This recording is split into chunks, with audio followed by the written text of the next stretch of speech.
दे दिया। हजरत अमीना खातून की आंखों से मोहब्बत की आंसू टपक रहे हैं।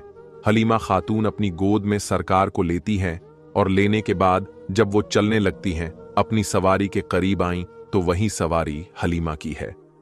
पहले जब हलीमा चल रही थी तो वो सवारी कमजोरी की बुनियाद पर रास्ते में 7 जगह पर बैठ गई थी, लेकिन अब हलीमा खातून जब सवारी पर सवार हो रही हैं तो सवारी में इतनी ताकत पैदा हो जाती है और इस तरह तेज रफ्तार सवारी जा रही है कि तमाम सवारियों से आगे निकल जाती है और रास्ता महकता चला जाता है।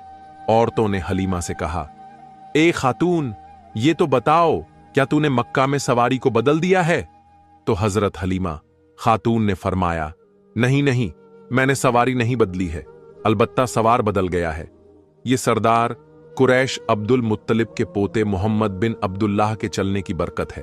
और हलीमा खातून, ये रास्ता क्यों महक रहा है? तो हजरत हलीमा फरमाती हैं कि इन्हीं के चलने की वजह से रास्ता महक रहा है। मैंने मक्का में कोई खुशबू नहीं खरीदी है। आला हजरत इसी तरफ इशारा फरमा रहे हैं कि उनकी महक ने दिल के गूंचे खिला दिए हैं, जिस राह चल दिए हैं कूचे बसा दिए हैं।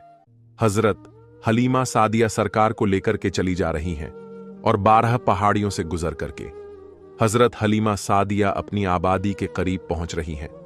मगर उन 12 पहाड़ियों का भी नक्शा मुलाहिजा फरमाइए।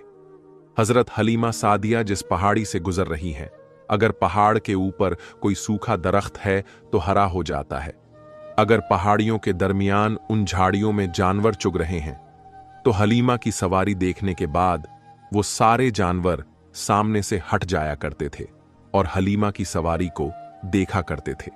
गोया वो जानवर भी समझ रहे हैं कि नबी कौन है जा रहे हैं, उनकी जियारत कर लो। रहमतुल्लाह आलमीन जा रहे, इनकी जियारत कर लो। आका ए करीम सवार होकर के जा रहे हैं, आगे से हट जाओ।